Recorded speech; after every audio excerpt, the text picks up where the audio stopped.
Welcome to Devnath coaching centre. Devnath coaching centre का और एक न्यू वीडियो में आप लोगों का स्वागत है।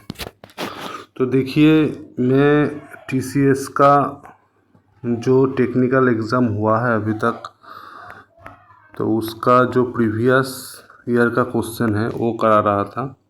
मैंने टारगेट लिया था कि 1000 क्वेश्चन में कराऊंगा। जो जितना भी अभी तक टीसीएस का पेपर हुआ है टेक्निकल का, वो सभी क्वेश्चन मेरे पास है। उसमें से ही मैं क्वेश्चन इधर करा रहा हूँ, ठीक है ना। तो आप लोगों का आगे जितना भी टीसीएस का एग्ज़ाम होगा वो सब के लिए ये वीडियो बहुत इम्पोर्टेंट है, क्योंकि टीसीएस जितना भी एग्ज़ाम कंडक्ट कराता है वो प्रीवियस जितना भी टीसीएस ने एग्ज़ाम लिया है उस सभी से क्वेश्चन ये लोग पूछता है। तो ये सब जो वीडियो सीरीज़ अभी चल रहा है तो अच्छे से आप लोग वॉच कीजिए, क्योंकि किसी भी वक्त यहाँ से क्वेश्चन आ सकता है किसी भी एग्ज़ाम में, क्योंकि प्रीवियस ईयर से टीसीएस क्वेश्चन उठाता है। तो आज इसका 6 नंबर क्लास है। अभी तक 5 क्लास हो गया है, ठीक है ना। 5 क्लास के अंदर मैंने 120 क्वेश्चन करा दिया टेक्निकल का, जो टीसीएस ने पूछा है प्रीवियस एग्ज़ाम में। तो आज इसका 6 नंबर क्लास है। चलिए शुरू करते हैं आज का क्लास।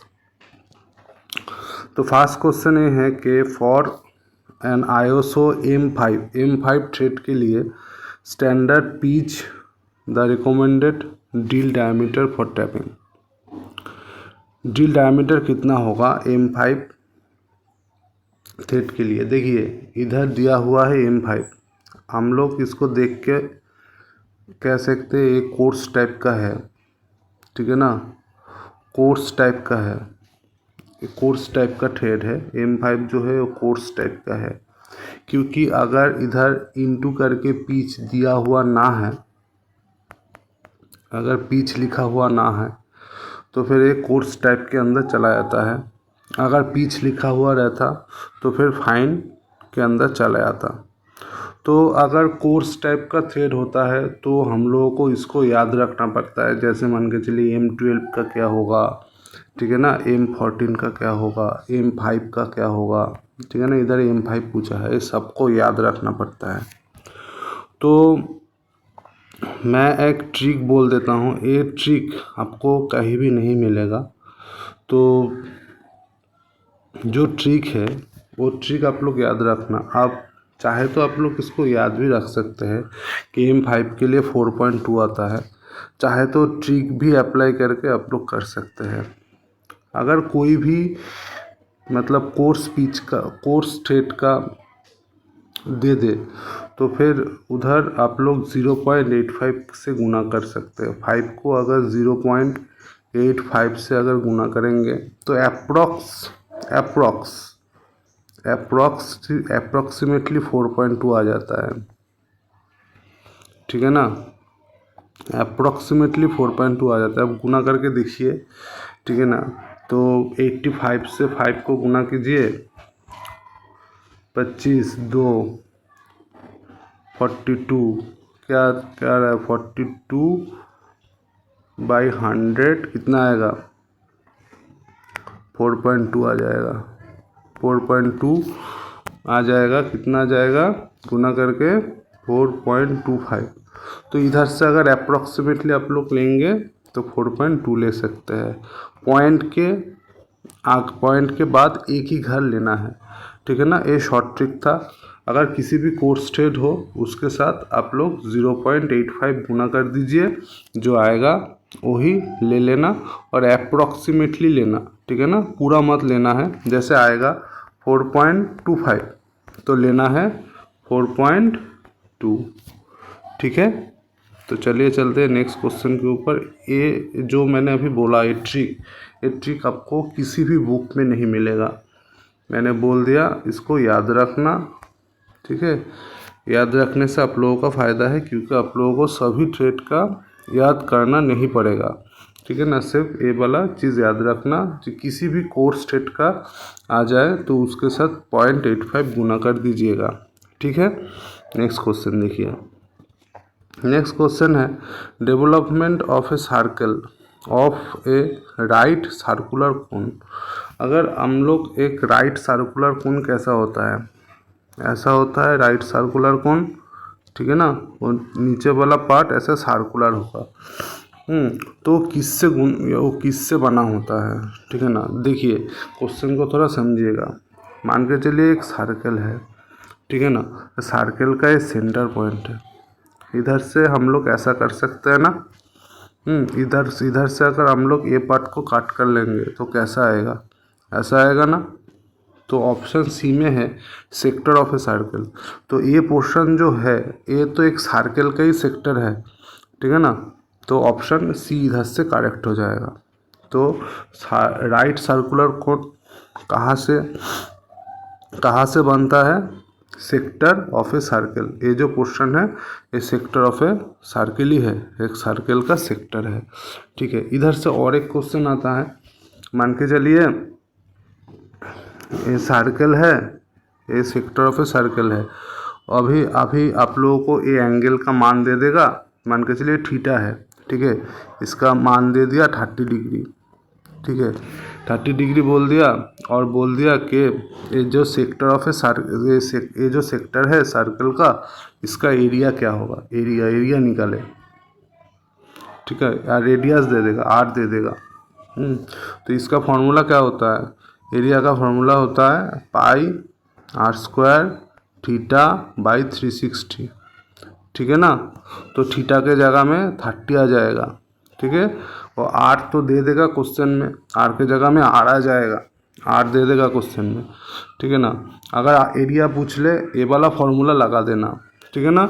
और एक क्वेश्चन आता है, एक सर्कल है, सर्कल का एक सेक्टर है, एरिया का बोल दिया, और आप लोगों का सार्कमफेरेंस भी पूछ सकता है,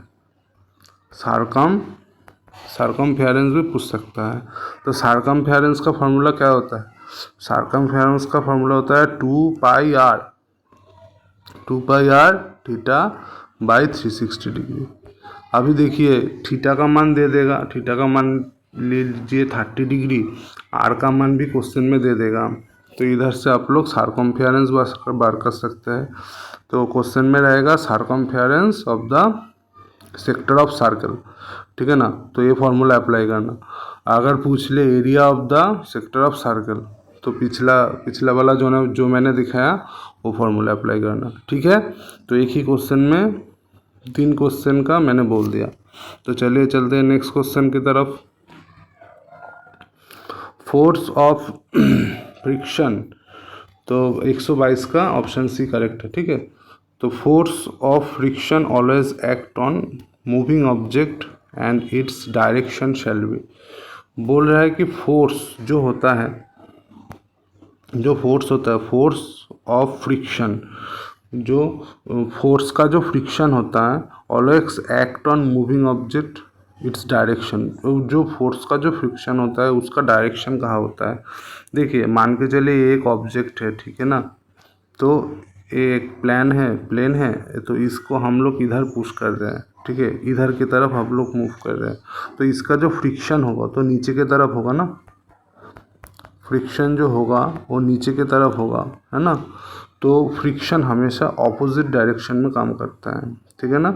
तो ऑप्शन डी करेक्ट है, ठीक है ना, opposite to the direction of motion. ऊपर में जा रहा है लेकिन फ्रिक्शन जो है वो नीचे काम कर रहा है, ठीक है, नीचे खींच रहा है ना, तो फ्रिक्शन नीचे काम करेगा। तो ऑपोजिट डायरेक्शन में काम करता है फ्रिक्शन, ठीक है। नेक्स्ट क्वेश्चन की तरफ चलते हैं। Bending of rope is known as, एक कॉमन क्वेश्चन है। बेंडिंग ऑफ रोप को हम लोग क्या कहते हैं, बाइट कहते हैं, ठीक है ना। इधर से और क्वेश्चन आता है कैसे, अगर बोल दे कि बेंडिंग ऑफ बाइट, ठीक है, बेंडिंग ऑफ बाइट, जैसे इधर तक है, बेंडिंग ऑफ रोप को हम लोग बाइट कहते हैं, और बेंडिंग ऑफ बाइट को हम लोग क्या कहते हैं, लूप कहते हैं, ठीक है, लूप। देखिए सी नंबर पे लूप है, बेंडिंग ऑफ बाइट को हम लोग लूप कहते हैं। और एक क्वेश्चन आता है, क्या क्वेश्चन आता है, अगर बेंडिंग ऑफ लूप कह दे, bending of loop, bending of loop हम लोग किसे कहते हैं? बेंडिंग ऑफ लूप को हम लोग राउंड टर्न कहते हैं, ठीक है। ऑप्शन बी में जो है राउंड टर्न, ठीक है। तो बेंडिंग ऑफ बाइट को हम लोग लूप कहते हैं, तो bending of bending of loop को हम लोग राउंड टर्न कहते हैं, ठीक है ना। और नॉट किसको कहते हैं? अगर वो जो रस्सी होता है, रोप होता है, रोप का एक पार्ट को अलग पार्ट से अगर हम लोग फास्टनिंग करते हैं तो उसको हम लोग नॉट कहते हैं, ठीक है। नॉट किसे कहते हैं? नॉट कहते हैं जो रोप होता है उसका एक पार्ट को और एक पार्ट से अगर हम लोग फास्टनिंग करते हैं तो उसे हम लोग नॉट कहते हैं, ठीक है। तो चलिए नेक्स्ट क्वेश्चन की तरफ। तो इधर ऑप्शन ए करेक्ट होगा। नेक्स्ट क्वेश्चन देख लेते हैं। The coupling use for soft start and to avoid shock during power transmission. Power transmission में ऐसा कौन सा कपलिंग है जो क्या करते हैं? सॉफ्ट स्टार्ट देता है। जो स्टार्ट होता है वो सॉफ्ट स्टार्ट देता है, अवॉइड करता है शॉक को अवॉइड कर देता है, ठीक है ना। शॉक को अवॉइड करता है और सॉफ्ट स्टार्ट देता है। ऐसा कौन सा कपलिंग होता है पावर ट्रांसमिशन में? तो ऐसा फ्लूइड कपलिंग होता है, ठीक है ना। Option B is correct, fluid coupling होता है। स्पाइडर कपलिंग क्या होता है? स्पाइडर कपलिंग का काम क्या होता है? जहाँ पर लो पावर ड्राइव होता है ना, spider coupling low power drive जहाँ पर होता है, लो पावर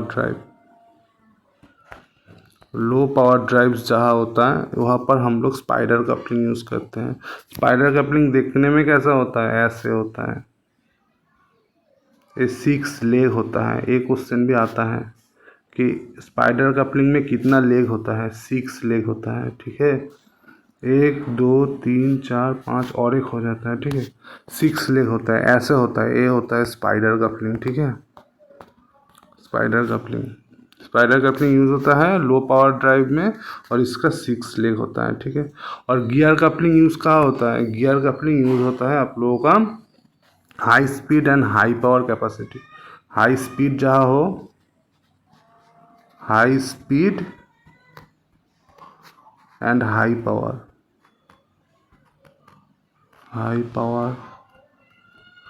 ठीक है। तो गियर कपलिंग कहाँ यूज़ होता है? जहाँ पर हाई स्पीड हो, हाई पावर हो, उधर गियर कपलिंग हम लोग यूज़ करते हैं, ठीक है। तो जितना भी कपलिंग था इधर सब कुछ बोल दिया, ठीक है। तो नेक्स्ट क्वेश्चन की तरफ चलते हैं। The degree of closeness of measured value to its true value is known as. बोल रहा है कि डिग्री ऑफ क्लोजनेस किसका? मेजर वैल्यू का टू इट्स ट्रू वैल्यू, ठीक है ना। तो उसे हम लोग क्या कहते हैं? उसे हम लोग एक्यूरेसी कहते हैं, ठीक है। ऑप्शन ए करेक्ट होगा। नेक्स्ट क्वेश्चन देख लेते हैं। The file use for removing large quantity of metal from soft material like white metal, bronze, brass, ठीक है ना। जो सॉफ्ट मेटल है उसको रिमूव करने के लिए कौन सा फाइल यूज़ होता है? देखिए अगर आप लोग निमी का बुक देखेंगे ना तो वाइट मेटल, ब्रोंज, ब्रास ये सब लिखा हुआ नहीं है। उधर सिर्फ लिखा हुआ है कि सॉफ्ट मटेरियल को रिमूव करने के लिए डेड नॉट फाइल यूज़ होता है, ठीक है ना। ये बहुत इंपॉर्टेंट क्वेश्चन है, ठीक है ना। तो सॉफ्ट मेटल कौन सा soft metal? White metal, bronze, brass, इसको रिमूव करने के लिए कौन सा फाइल यूज़ होता है? डेड नॉट फाइल यूज़ होता है। नेक्स्ट क्वेश्चन देख लेते हैं। In electrochemical grinding the piece from the workpiece. बोल रहा है कि इलेक्ट्रोकेमिकल ग्राइंडिंग में, ठीक है ना, जो पीस होता है वर्कपीस का वो कहाँ पर, मतलब इधर खालिस्तान है, इधर क्या होगा? Are dissolve into the conductive fluid. कहाँ पर गुला हुआ होता है? कॉन्डक्टिव फ्लूइड में गुला हुआ रहता है, ठीक है ना। तो इलेक्ट्रोकेमिकल ग्राइंडिंग में वर्कपीस का जो पीस होता है वो कहाँ पर गुला हुआ रहता है? वो कॉन्डक्टिव फ्लूइड में गुला हुआ रहता है, ठीक है ना। ये भी इम्पोर्टेंट क्वेश्चन है, ये SDSC में आया हुआ क्वेश्चन है, ठीक है। SDSC जो ऑनलाइन कॉन्डक्ट कराया था, जिसका काटा बहुत लो गया था, उस क्वेश्चन में ये क्वेश्चन आया था फिटर में, ठीक है। तो अच्छे से देख लीजिए क्वेश्चन को। नेक्स्ट क्वेश्चन देख लेते हैं। Which of the following abrasive material would be used to clean the steel before brazing? Brazing से पहले, ठीक है ना, एब्रेसिव मटेरियल, कौन सा एब्रेसिव मटेरियल यूज़ होता है क्लीन करने के लिए ब्रेजिंग से पहले? ब्रेजिंग से पहले किससे हम लोग क्लीन करते हैं? एमआरई क्लॉथ से हम लोग क्लीन करते हैं बिफोर ब्रेजिंग। ब्रेजिंग से पहले हम लोग एमआरई क्लॉथ से क्लीन करते हैं। नेक्स्ट क्वेश्चन देख लेते हैं। Which of the following material is most elastic? Most elastic क्या होता है? जो रॉबर से भी इलास्टिक होता है वो होता है स्टील, ठीक है, ऑप्शन बी करेक्ट है। जो रॉबर से भी ज़्यादा इलास्टिक होता है वो होता है steel, option B correct. Next question देख लेते हैं। Property of metal which offer resistance to indentation and scratches is called, ठीक है ना। प्रॉपर्टी ऑफ मेटल का ऐसा कौन सा प्रॉपर्टी है जो रेजिस्टेंस, जो मतलब रोकता है किसके लिए? स्क्रैचेस के लिए। स्क्रैचेस के लिए कौन सा प्रॉपर्टी ऐसा है जो स्क्रैचेस रोकता है? हार्डनेस है, ठीक है, हार्डनेस ऐसा प्रॉपर्टी हो जो स्क्रैचेस को रोकता है, ठीक है। नेक्स्ट क्वेश्चन देख लेते हैं। In flat belt transmission the purpose of crowning of pulley. Pulley का मतलब ऐसे, अगर एक मान के चलिए ऐसा एक, ठीक है, ऐसा एक पुली है, ठीक है, उसका अगर वो जो इधर वाला जो पोर्शन है वो थोड़ा फूला हुआ रहता है, उसको हम लोग क्राउनिंग कहते हैं, ठीक है ना। वो क्राउनिंग करने का मतलब क्या है? मतलब क्राउनिंग क्यों करते हैं हम लोग? जैसे कि जो पुली में बेल्ट लगा हुआ रहता है ना, वो सेंटर में रहे, इसीलिए हम लोग क्राउनिंग करते हैं, ठीक है। तो ऑप्शन डी करेक्ट है, ठीक है। क्राउनिंग हम लोग क्यों करते हैं? द पर्पस ऑफ क्राउनिंग क्या है? To self centring of belt on pulley and to held in place, ठीक है ना। जो बेल्ट जो है वो एक ही जगह में रहे, ठीक है ना, सेंटर में रहे, बेल्ट जो है वो सेंटर में रहे, इसीलिए हम लोग क्राउनिंग करते हैं, ठीक है। नेक्स्ट क्वेश्चन देख लेते हैं। What is the cause if lap is harder than workpiece? जो लैप है वो अगर वर्कपीस से हार्ड हो जाता है तो क्या होता है? वर्कपीस विल काट द लैप। वर्कपीस जो है वो लैप को काट देगा, ठीक है ना। Lap is harder than the workpiece, अगर लैप जो है वो वर्कपीस से हार्ड हो जाता है, ठीक है, वर्कपीस से अगर हार्ड हो जाता है तो क्या होगा? सॉरी, अगर लैप जो है वो वर्कपीस से हार्ड हो जाता है तो क्या होगा? वर्कपीस विल काट द लैप, वर्कपीस जो है वो लैप को काट देगा, ठीक है। नेक्स्ट क्वेश्चन देख लेते हैं। Grade of angle plate in general machine shop. General machine shop में कौन सा ग्रेड का एंगल प्लेट यूज़ होता है? देखिए, एंगल प्लेट दो ग्रेड का आता है, ग्रेड 1 और ग्रेड 2। तो ग्रेड 1 जो एंगल प्लेट है वो कहाँ पर यूज़ होता है? वो ग्रेड 1 जो है वो यूज़ होता है टूल रूम टाइप वर्कपीस में यूज़ होता है। वो मोर एक्यूरेट होता है किससे? ग्रेड 2 से, ठीक है ना। ग्रेड 1 जो होता है मोर एक्यूरेट होता है। तो ग्रेड 1 कहाँ यूज़ होता है? ग्रेड 1 यूज़ होता है tool room type workpiece, tool room type में है, टूल रूम में यूज़ होता है ग्रेड 1। और ग्रेड 2 कहाँ यूज़ होता है? जेनाइल मशीन शॉप में ग्रेड 2 यूज़ होता है, ठीक है। नेक्स्ट क्वेश्चन देख लेते हैं। The process of super finishing the material surface of cylindrical board, ठीक है ना। ये क्या बोला है? बोर्ड बोला है। अगर बोर्ड में फिनिश करना हो, ठीक है ना, तो कौन सा सरफेस फिनिश यूज़ करेंगे? हॉर्निंग यूज़ करेंगे। अगर ऊपर वाला पोर्शन में फिनिश करना हो तो कौन सा? लैपिंग। अगर अंदर वाला में फिनिश करना हो, अंदर में, बोर्ड के अंदर में, तो फिर हॉर्निंग, ठीक है, ऑप्शन डी करेक्ट है। नेक्स्ट क्वेश्चन देख लेते हैं। Which part of line is part of dimension, ठीक है। तो इधर देखिए, यहाँ से यहाँ तक क्वेश्चन है, हाँ, ये ऑप्शन थोड़ा हाईलाइटेड हो गया है गलती से। Which part of line is part of dimension, मतलब डायमेंशन के लिए कौन सा लाइन यूज़ होता है? देखिए, ऑप्शन ए में है short break line, option B में है पैंथम लाइन, ऑप्शन सी में है एक्सटेंशन लाइन, ऑप्शन डी में है काटिंग प्लेन लाइन। जो डायमेंशन में यूज़ होता है वो ऑप्शन सी करेक्ट है, एक्सटेंशन लाइन। एक्सटेंशन लाइन कौन सा होता है, मान के चलिए आप लोग ऐसे करके हम लोग ड्राइंग में डायमेंशन देते हैं ना, तो इधर एक लाइन लगाता है, इधर एक लाइन लगाता है, ठीक है। तो ये जो लाइन है ना, ये जो लाइन है इसको हम लोग एक्सटेंशन लाइन कहते हैं, ठीक है। तो option C is correct. Next question देख लेते हैं। The process of increasing carbon percentage on the surface of low carbon steel, ठीक है। लो कार्बन स्टील में अगर कार्बन परसेंटेज को इंक्रीज करना हो, कहाँ पर, सरफेस पर, तो कौन सा प्रोसेस यूज होता है, कार्बोडाइजिंग, ठीक है। कार्बोडाइजिंग करके हम लोग सरफेस का कार्बन, जो सरफेस है लो कार्बन स्टील का, वो सरफेस का कार्बन परसेंटेज इंक्रीज कर सकते हैं, किससे, कार्बोडाइजिंग से। नेक्स्ट क्वेश्चन देख लेते हैं। Which abrasive is use for soft ferrous and non ferrous metal for lapping.